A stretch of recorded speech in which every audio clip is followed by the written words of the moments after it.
We just concluded our second practice in preparation for the bowl game, and obviously, getting our guys out, getting them back moving after the layoff was important, and now we'll celebrate the individual accomplishments of our team tomorrow with our end of the year banquet. Monday we'll shop with a player, our annual Christmas event where our players get an opportunity to give back to the community. Our Kelly Cares Foundation, along with Hancock Whitney and our other sponsor, I believe, is Aflac, right? Aflac. We'll be shopping with young boys and girls from our community and making sure they have a great Christmas. So a couple of things on the agenda for our group. And then back to a full week of practice next week in preparation for a really good Baylor football team. So that's kind of what's going on, as well as you can imagine, through the media, you guys have seen, whether it's been on Twitter or Instagram, or as Coach Belichick has now coined the phrase, my face. I kind of love that. That's awesome that we've created a new platform in social media. That guys have announced whether they're in the portal or whether they're going to the NFL, and we're maneuvering through all of those, as well as recruiting, and certainly a very busy time. So I'm sure you got questions, so let's get at it. Coach, right here, obviously, you have a press release about the $1 million match challenge. Can you just talk a little bit more about that, maybe where the idea came from, and just obviously the overall goals of it? Well, I figured that after my last press conference, where I pretty much challenged the entire LSU fan base, that if they wanted to continue to have a championship program, that they needed to understand that there's a financial responsibility as well, that I needed to put my money where my mouth was and be part of that as well. And so that's the genesis of that relative to the $1 million. So my wife and I are going to match up to $1 million, new monies that are donated through NIL that are earmarked for football, so we can be competitive in that space. And I thought that it should start with me and then continue to work through all the other avenues that are available to us. Through a couple of days of practice, you have a good idea, what kind of team you're going to put on the field in this bowl game and what kind of participation you're going to have? Oh, yeah. I mean, good?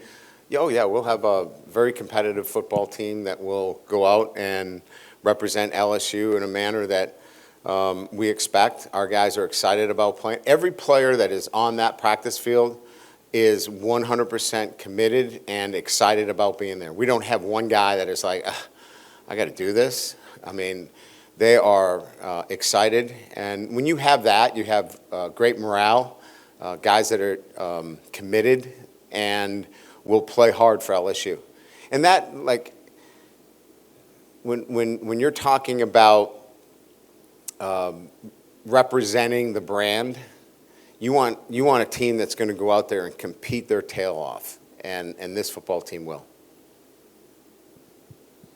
At tight end specifically, how are you guys planning on going about that with Mason? Oh, we got tight ends. We got so many tight ends. I mean, you just go up and down the roster. You can find tight ends. Look, we'll have to be creative, but we feel very comfortable that we can put our offense in a position that will be very effective, and Clearly, we don't have, Mason, and he was a great target, but we're excited about the next step for him and support him 1,000% in what his decision was. But we have other guys on our roster that are going to be able to step in, and we feel great about what they can do for us. Is Garrett healthy and practicing and available right now since the injury against Oklahoma? Yes, he practiced. We're going to be careful with his pitch count, and when I use that term pitch count in terms of throws, he was about, we try to keep him about 60% today in terms of throws, but physically moving around, participated in 7-on-7, or 11-on-11 today, 1-on-1, so he's doing everything. We're just trying to keep his player load down a little bit right now, and we'll continue to ramp it up over the week. If you could kind of discuss your offensive line availability for the bowl game, and then just the bowl game in general, how valuable are these practices and getting to look at what you could have for 2025? Yeah, I mean, I like our group. Now, would I like the, Will Campbell starting at left tackle and Emory Jones at right tackle? Absolutely, but we're excited about the next step for those guys as well, right?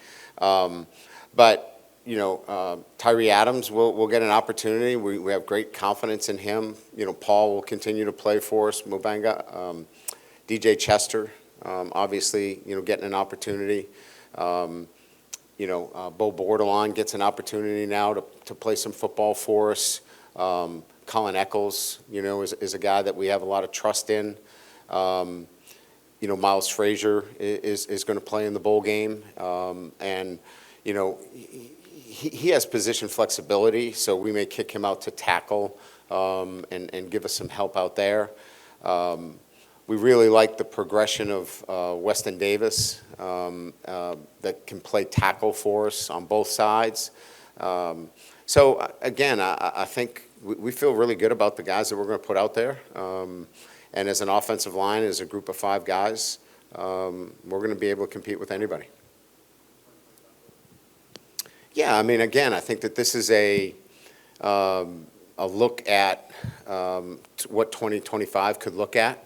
As you know, we're in the transfer portal as well. We're going to build positional depth as well, and you'll see that, as we continue to work through the transfer portal. But we want to blend some youth with some positional depth as well. So we're addressing that as we speak. So you'll kind of see that as we move forward. Coach, I was just going to ask you, how are the portal visits going so far? I know it's very early, but are you getting a sense of how it's going to go, and you think you'll be able to get what you need? Yeah, look, recruiting in this model is not ideal, right? Because you don't have, market kind of target numbers. It's not true free agency, right? In the NFL, you got to go 4 years, and then after 4 years, there's a number. This is what you get. You walk into a building and you go, this is what I demand, right? And so you can truly recruit them, right? You say, hey, this is why you should come to our club. This is why, and this is the plan we have. This one's a little bit different. And we're still recruiting, right? We're talking about where you fit. This is the plan we have for you. This is why this makes sense for you. And then you have to deal with all the other iterations relative to contracts and things of that nature. But we believe we've got a great plan. We believe that we're in a position that we can be competitive with everybody in the country relative to what those contracts look like. And we feel confident that we're going to be able to put together the team that is needed to compete for the national championship. Hey, Coach, are you allowed to talk about Bauer Sharp yet? There was a report that he signed his papers to come here. Yes. So what does he sort of bring to the tight end room for next season as obviously a veteran from Oklahoma? Yeah, so the things that we like about it is, first of all, he's a talented player, but he's got physicality, especially in the run game.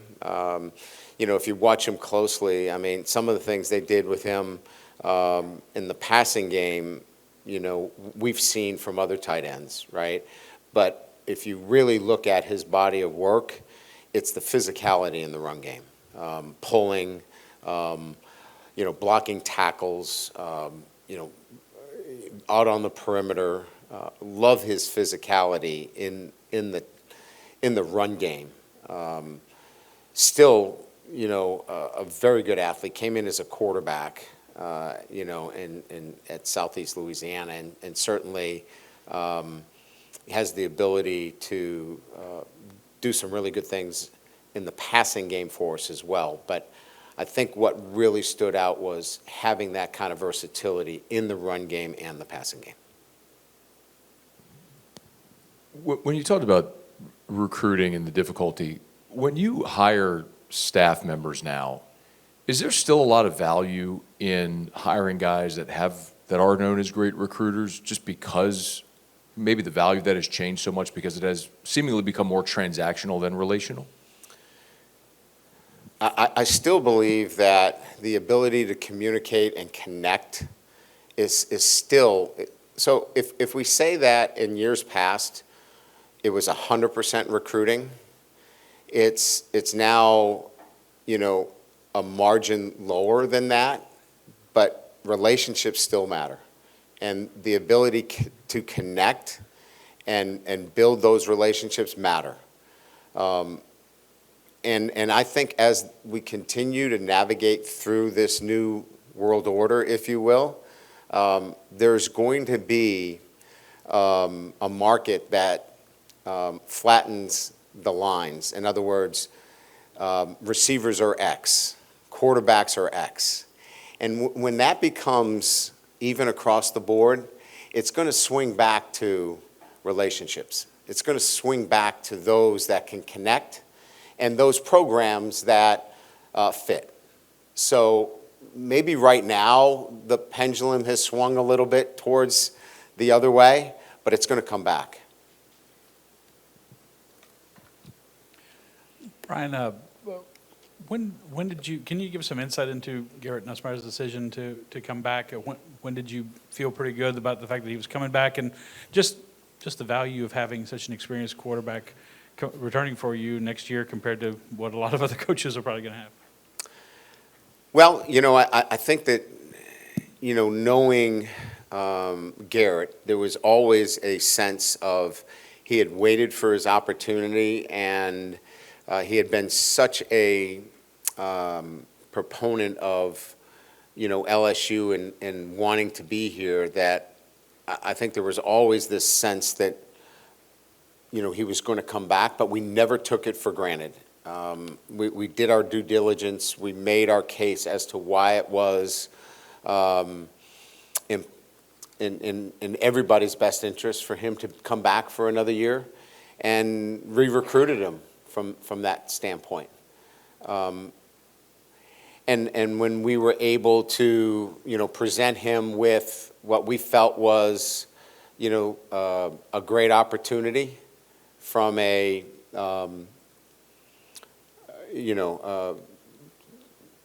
NIL to revenue sharing and all the things that go along with that go along with a, arguably the best quarterback in the SEC, right? And maybe in the country. Then we were able to close this and get him to publicly say that he was coming back. So I think there was a lot of confidence, but you never take that for granted. You have to re-recruit, and we re-recruited him, and we're excited that he's back. Brian, now that you guys, not just yourself, but everyone across the country has had 2, 3, 4, 5 years of the transfer portal, have you guys noticed emotional or mental effects of guys, whether they're going or staying? Obviously they're friends, teammates, they make those connections within the team themselves. Have you noticed a change or an effect on players when guys decide to leave school and go somewhere else? I think there's I think there's a universal understanding that, like, if you look at, I think we have 16 guys that went into the transfer portal. The guys know that usually 90% of the guys are going into the transfer portal because of, playing time and or other reasons, right? And, we probably have 2 guys in there that just didn't add up to us, right? But most of it is we're trying to help them find a place where they can, go out and play, and we're supporting them, and then there's some guys that, it just wasn't the right fit, and so the guys in the program know that too because they see it every day, they're witnesses. So I guess my answer to the question is I don't know that they walk around going, oh my God, so-and-so. Other than maybe a couple of the ones that didn't add up to us, it's kind of like it is kind of what we thought it would be. Coach, if from year to year negotiating the NIL, is it more likely that it's easier to negotiate with the players that are already here in your program versus pursuing those in the portal? And if so, does it make sense in particular situations to maybe overpay or pursue or pay more for a high school athlete than it is to try and get somebody in the portal and then not knowing what the quality is going to be in the portal? There's a lot of layers to that question. I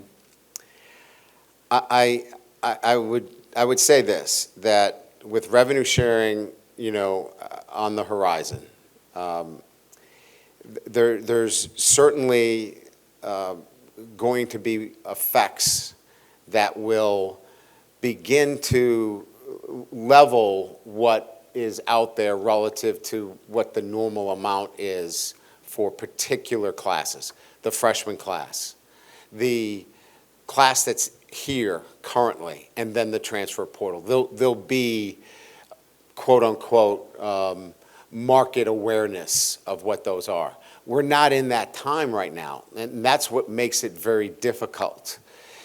But I think once we get into revenue sharing, we'll be able to make a lot more sense of that, and it'll make more sense to everybody else. So there won't be such a blurred line between freshmen coming in, those that are already in your program, and those that you go into the transfer portal. Right now, it's a very blurred line, and that's what's making it quite difficult. Good, thank you.